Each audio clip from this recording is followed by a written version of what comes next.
I'd like to ask you a general question. In your view, in your opinion, if Navalny's death is confirmed, what consequences will be for Russia, for Russian regime, for Putin, and for the whole world? According to the news that we receive, unfortunately, this tragic news is confirmed. It is hard to say what is the real cause of Alexei's death, because to believe the words of the Russian authority, that would be stupid. Was this death natural? It was somehow speeded up.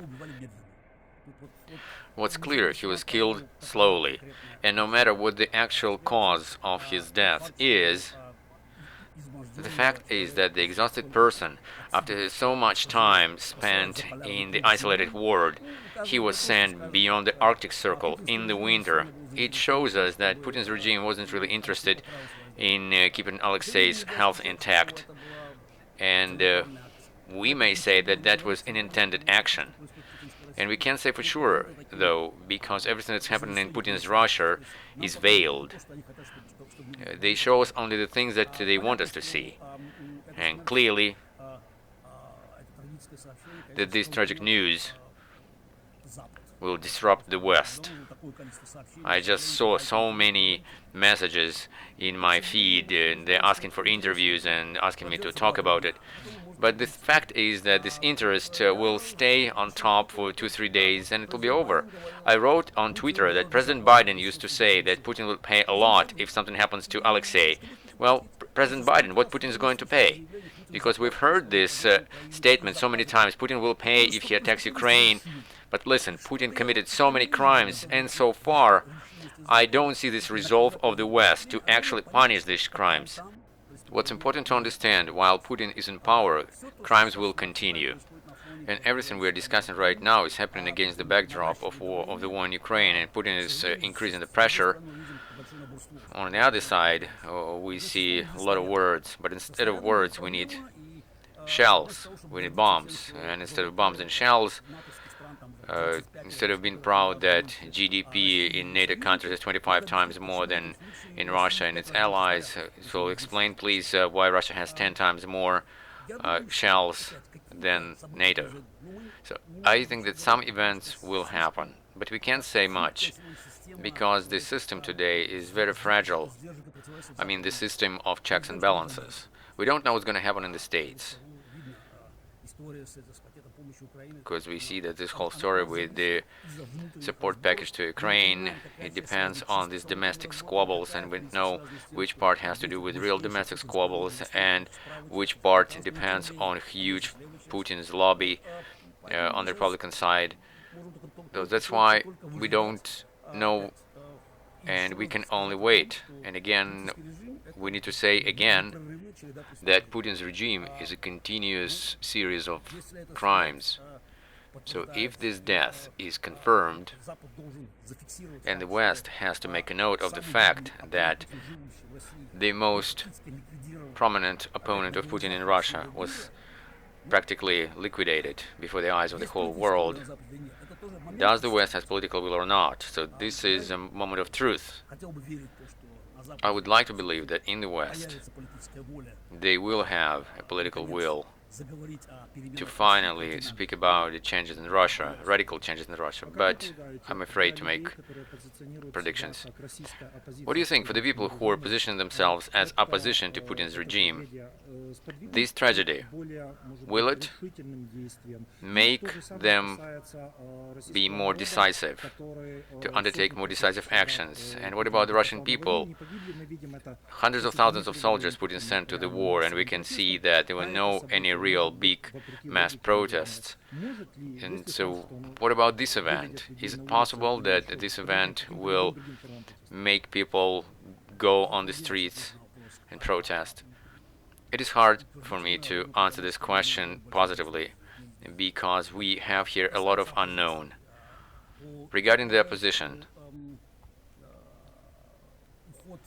the tragic passing of Alexei Navalny from the political arena, it's a factor, because even being in prison, he was a symbol of the fight and the factor that they had to take into account.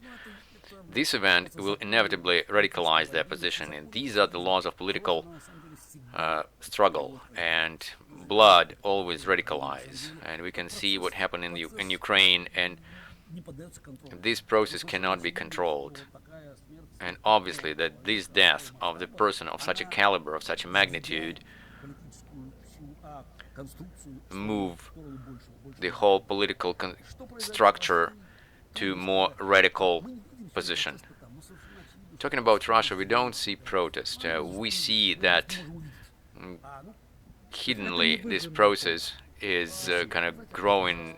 So you'd say that Russia is not a scorched land, right? So what do you mean scorched land? So everybody is scared and everybody's intimidated. People were thrown away, people were put in prison. Yes, people are scared, people are killed, people are in prisons. But nevertheless, there are people who are against the war, and there were 15% who were morally against the war. So we had these people. We saw that looking at the rallies during the first 2 weeks when the full invasion took place. Some people had to leave, some people had to return. I wouldn't say that Russia's society today is hopeless, but what's obvious, there is no potential to dethrone the regime, and there is no potential for a mass protest. But for some reason, such events may actually induce something. The big question they're trying to answer in the Kremlin, where they're going to bury Navalny. And I think it is a conundrum for the Kremlin. According to their laws, they must bring him home and give his body to his family, as I understand, to his parents. And here anything can happen, because these events cannot be controlled by anyone. I have no doubt if this funeral ceremony will be held in Moscow, we may see a number of people that will go beyond any expectations. So that's why it's quite possible they'll try to find other ways to do it, obviously illegal. Navalny's shadow is still a threat for them, and they'll be fighting that shadow even after his death. Regarding both Russia and the West, it is a new situation in which everybody has to make some decisions. Our position stays the same.